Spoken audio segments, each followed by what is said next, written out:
Halo kelas 7, jumpa kembali dalam pelajaran Bahasa Indonesia. Kita mau lanjutkan materi kita di bab 7 ini, yaitu surat menyurat. Kita akan membahas mengenai unsur kebahasaan dari surat resmi dan surat pribadi. Mari saksikan video pembelajaran yang sudah Ibu persiapkan. Jangan lupa kalian berdoa kepada Tuhan, ucapkan terima kasih dan mohon bimbingannya untuk pelajaran hari ini. Dalam surat resmi, bahasa hendaknya menggunakan kalimat efektif. Kalimat efektif adalah kalimat yang sesuai dengan kaidah bahasa, baik itu ejaan atau EYD atau ejaan yang disempurnakan maupun tanda bacanya, sehingga mudah dipahami oleh pembaca atau pendengarnya. Itulah yang disebut sebagai kalimat efektif. Jadi sebuah surat, baik itu surat dinas maupun surat pribadi, haruslah menggunakan bahasa yang efektif atau kalimat yang efektif. Syarat dari sebuah kalimat dikatakan efektif yaitu pertama, pastinya mudah dipahami oleh si pembaca atau pendengar. Yang kedua, tidak menimbulkan kesalahpahaman antara si penulis dengan si pembaca. Yang ketiga, pastinya pesan atau tujuan dari yang dibuat atau surat yang dibuat oleh penulis sampai dengan tepat kepada si pembacanya atau pendengarnya. Yang terakhir atau yang keempat yaitu pastinya harus sistematis dan tidak bertele-tele, artinya langsung tepat pada tujuannya atau sasarannya. Itulah syarat kalimat jika dikatakan efektif. Kalimat efektif memiliki 7 prinsip yang harus dipenuhi. Pertama, kalimat tersebut harus kesepadanan, kedua kepararelan, ketiga kehematan kata, 4 kecermatan, 5 ketegasan, 6 kepaduan, dan yang ketujuh adalah kelogisan kalimat. Nanti Ibu akan memberikan penjelasannya dan contohnya di slide yang berikutnya. Jadi simak dengan baik-baik dan pahami dengan baik-baik. 1. Kesepadanan. Ciri-ciri kalimat disebut kesepadanan harus memiliki 2 bagian atau 2 struktur, yaitu yang pertama memiliki subjek dan predikat yang jelas. Contohnya, jika tidak efektif yaitu bagi semua siswa kelas 2 harus mengikuti kegiatan studi tour. Sedangkan yang efektif harusnya semua siswa kelas 2 harus mengikuti kegiatan studi tour. Itulah contoh dari bagian yang pertama. Yang kedua, tidak memiliki subjek yang ganda di dalam kalimat tunggal. Contohnya kalian bisa baca yang terdapat di slide ini, yaitu yang tidak efektif dan efektif. Kalimat yang tidak efektif yaitu pembangunan jalan itu kami dibantu oleh semua warga desa. Seharusnya dirubah menjadi kalimat yang efektif supaya tidak memiliki subjek yang ganda di dalam kalimat tunggal.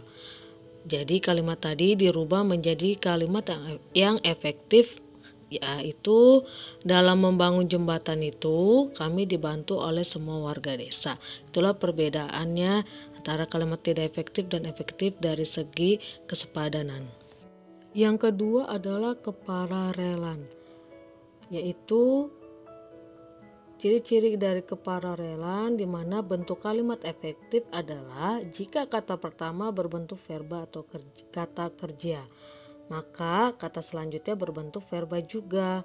Namun jika kata pertama berbentuk nomina atau kata benda, maka kata selanjutnya berbentuk nomina. Berikut contohnya. Yang pertama, langkah-langkah dalam menulis kalimat efektif adalah memahami, mengetahui, dan pengaplikasian definisi kalimat efektif. Ini contoh yang tidak efektif. Jika yang efektifnya harusnya Langkah-langkah dalam menulis kalimat efektif adalah memahami, mengetahui, dan mengaplikasikan definisi kalimat efektif. Terlihat jelas ya perbedaan dari ciri kepararelan di mana yang tidak efektif dan yang efektif. Itulah contoh dari ciri kepararelan dalam kalimat efektif.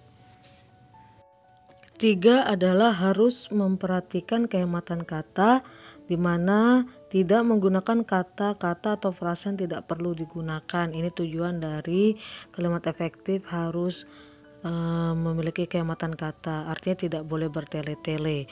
Pada kehematan kata, hal-hal yang harus diperhatikan yaitu yang pertama, menghindari unsur yang sama pada kalimat majemuk. Contohnya, saya tidak suka buah apel dan saya tidak suka durian. Ini tidak efektif. Sedangkan saya tidak suka buah apel dan durian adalah efektif. Yang kedua, menghindari kesinoniman dalam kalimat. Contohnya, saya hanya memiliki 3 buah buku saja. Ini adalah kalimat tidak efektif. Sedangkan saya hanya memiliki 3 buah buku adalah kalimat efektif. Yang terakhir, menghindari penjamakan kata pada kata jamak. Contohnya adalah para mahasiswa berunjuk rasa di depan gedung rektorat. Ini adalah kalimat tidak efektif. Sedangkan kalimat yang efektifnya harusnya menjadi para mahasiswa berunjuk rasa di depan gedung rektorat. Ini adalah contoh dari kehematan kata. Yang keempat adalah kecermatan. Kecermatan adalah tepat ya dalam memilih kata sehingga tidak menimbulkan kerancuan dan makna ganda. Contohnya adalah guru baru pergi ke ruang guru. Ini tidak efektif kalimatnya. Seharusnya guru yang baru ke ruang guru. Ya, ini baru disebut kalimat yang efektif. Yang kelima, kalimat efektif harus memiliki ketegasan. Ketegasan di sini berarti kalimat tersebut harus memiliki ketegasan pada ide pokoknya ya, sehingga dari ide pokok inilah yang menonjol di dalam kalimatnya. Berikut cara memberikan penegasan pada kalimat efektif. Yang pertama, letakkan kata kunci di awal kalimat. Contohnya, sudah saya baca buku itu. Ini tidak efektif. Buku itu sudah saya baca. Nah, ini baru kalimat yang efektif. Yang berikutnya, mengurutkan kata secara bertahap. Contohnya, pertemuan itu dihadiri oleh Menteri Pendidikan, Gubernur, dan Presiden.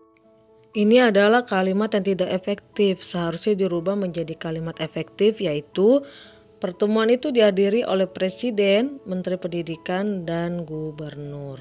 Ya, jadi harus berurutan dari yang tertinggi sampai yang terendah jabatannya. Itulah dari contoh ketegasan. Yang keenam adalah kepaduan. Kalimat efektif memiliki kepaduan pernyataan sehingga informasi yang disampaikan tidak terpecah-pecah.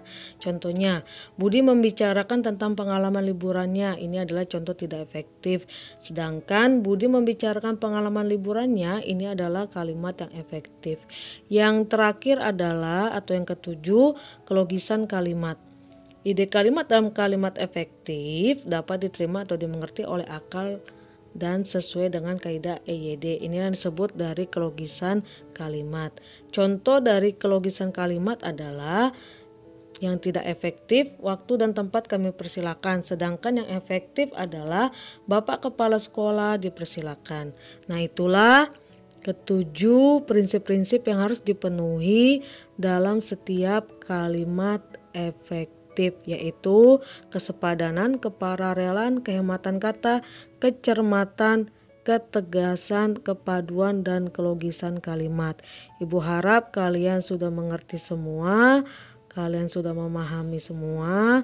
Jadi inilah unsur kebahasan dari surat menyurat. Tugas kali ini adalah yang pertama, kalian mencatat penjelasan yang sudah ibu guru berikan ya.